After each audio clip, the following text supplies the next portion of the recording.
The defining fact of the United States is freedom of speech. To the extent this country is actually exceptional, it's because we have the First Amendment to the Bill of Rights. We have freedom of conscience. We can say what we really think. There's no hate speech exception to that. Just because you hate what somebody else thinks, you cannot force that person to be quiet because we're citizens, not slaves.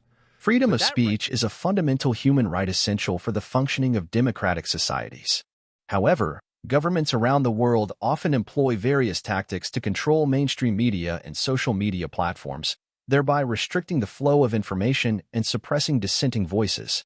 The rise of mainstream media and social media platforms makes things easier for government to set a certain narrative and cancel any voice that doesn't fit that narrative. The detailed explanation examines the ways in which mainstream media and social media can influence and potentially control freedom of speech, exploring their impact on public discourse, political narratives, and individual expression. This form of controlling the narrative, spreading misinformation, suppressing the truth is being going on for years by Marxist groups who dictates the governments across the world. In the past, this was done heavily by spreading misinformation or by controlling the narrative. In the modern days, controlling the mainstream media, social media allows any form of government to shape the world, win wars, topple a government without breaking a sweat. You look at our world now, our country especially. If you don't read the news, you are uninformed. You read the news, you are misinformed. This works swiftly in the modern-day government. They pretty much control everything from news media, social media, forums. So how does it work? It's simple. The agenda is set by the government, the media, and the big tech takes over. The defining fact of the United States is freedom of speech. To the extent this country is actually exceptional, it's because we have the First Amendment to the Bill of Rights. We have freedom of conscience. We can say what we really think. There's no hate speech exception to that. Just because you hate what somebody else thinks, you cannot force that person to be quiet because we're citizens, not slaves. But that right, that foundational right that makes this country what it is, that right from which all other rights flow, is going away at high speed in the face of censorship. Now, modern censorship bears no resemblance to previous censorship regimes in previous countries in previous eras. Our censorship is affected on the basis of fights against disinformation and malinformation. And the key thing to know about these is they're everywhere. And of course, they have no reference at all to whether what you're saying is true or not. In other words, you can say something that is factually accurate and consistent with your own conscience. And in previous versions of America, you had an absolute right to say those things. But because someone doesn't like them or because they're inconvenient to whatever plan the people in power have, they can be denounced as disinformation, and you could be stripped of your right to express them, either in person or online. In fact, expressing these things can become a criminal act and is. And it's important to know, by the way, that this is not just the private sector doing this. These efforts are being directed by the U.S. government, which you pay for and at least theoretically own. It's your government. But they're stripping your rights at very high speed. Most people understand this intuitively, but they don't know how it happens. How does censorship happen? What are the mechanics of it? Mike? The power of mainstream media. Mainstream media outlets, such as television networks, newspapers, and radio stations, have long played a significant role in shaping public opinion and discourse. Their extensive reach and influence can impact the narrative surrounding important issues, shaping public perceptions and attitudes. However, the concentration of media ownership in the hands of a few corporations has raised concerns about the diversity of viewpoints and the potential for bias or agenda setting. Agenda setting. Upon receiving the narrative from government, mainstream media often sets the agenda for public discussion by determining which topics receive attention and how they are framed. This agenda-setting power can influence which issues are prioritized and how they are perceived by the public. Gatekeeping. Media gatekeepers control the flow of information by selecting which stories to cover and how to present them. This editorial control can shape the narrative and limit the diversity of perspectives represented in the media landscape. Corporate influence. Media ownership by large corporations can introduce conflicts of interest and commercial pressures that may compromise journalistic integrity and editorial independence. Corporate interests may prioritize profitability over journalistic ethics, leading to biased or sensationalized reporting. Big tech, the emergence of social media.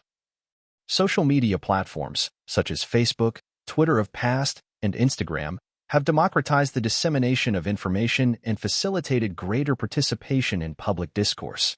However, the unregulated nature of social media has also raised concerns about misinformation, echo chambers, and censorship. Amplification of voices. Social media allows individuals to amplify their voices and connect with like-minded communities, empowering marginalized groups and enabling grassroots activism. This democratization of speech has expanded the range of perspectives and voices represented in public discourse.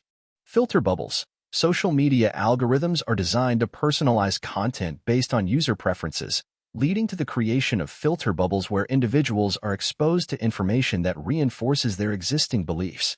This echo chamber effect can limit exposure to diverse viewpoints and contribute to polarization. Misinformation and disinformation. Social media platforms have become breeding grounds for misinformation and disinformation, with false or misleading content spreading rapidly across networks. The viral nature of social media can amplify the reach of misinformation, undermining trust in credible sources and distorting public discourse. Challenges to freedom of speech. While mainstream media and social media platforms have democratized access to information and facilitated greater participation in public discourse, they also pose significant challenges to freedom of speech. Censorship. Mainstream media and social media platforms may engage in censorship by suppressing or censoring certain viewpoints or content deemed controversial or offensive. This censorship can stifle dissenting voices and limit the diversity of perspectives represented in public discourse.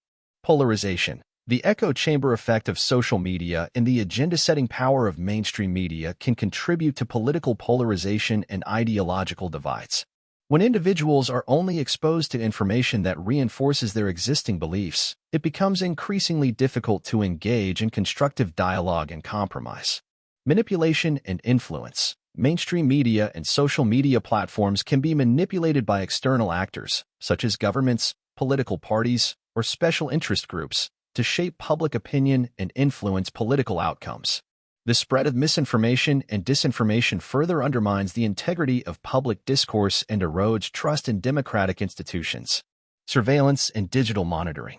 Governments employ sophisticated surveillance and digital monitoring technologies to track and monitor online activities, including social media posts, internet searches, and private communications.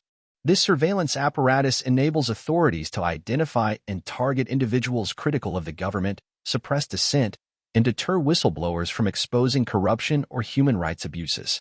Moreover, governments may collaborate with social media companies to access user data and censor or suppress content deemed objectionable, further eroding freedom of speech and privacy rights.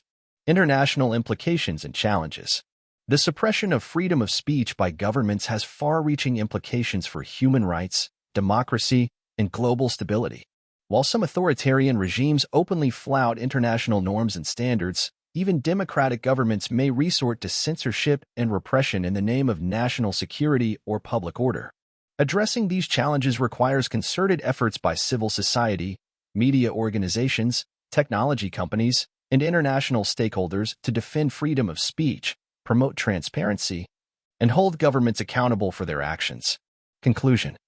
In conclusion, governments employ a range of tactics to control mainstream media and social media platforms, thereby suppressing freedom of speech and stifling dissent. Censorship, propaganda, legal regulations, surveillance, and digital monitoring are among the strategies used by governments to maintain power, control information, and silence opposition voices. Addressing these challenges requires a multifaceted approach involving advocacy, activism, legal reform, and international cooperation to defend freedom of speech, protect press freedom, and uphold human rights in the digital age. Addressing these challenges requires a concerted effort to promote transparency, accountability, and media literacy, ensuring that freedom of speech remains a cornerstone of democratic societies in the digital age. The 2020 U.S. election and COVID-19 are the most censored world events ever. You speak against the mail-in ballots, your voice is suppressed. You speak anything against Anthony Fauci, mask mandates, vaccines, you're blocked. The resistance against this government-controlled narrative is hard to overcome as 95% of all media avenues are bought and paid for. The only thing that can fight and overcome this evil is the voice within us, that starts with reasoning, truth-seeking, stand on your convictions, be passionate for our country, and ultimately stand up against the dark forces. The establishment that is trying to control us on what to think and how to act. I remain optimistic that we will resist the ideologies of Marxism and fascism and steer our nation towards the vision our forefathers had once envisioned.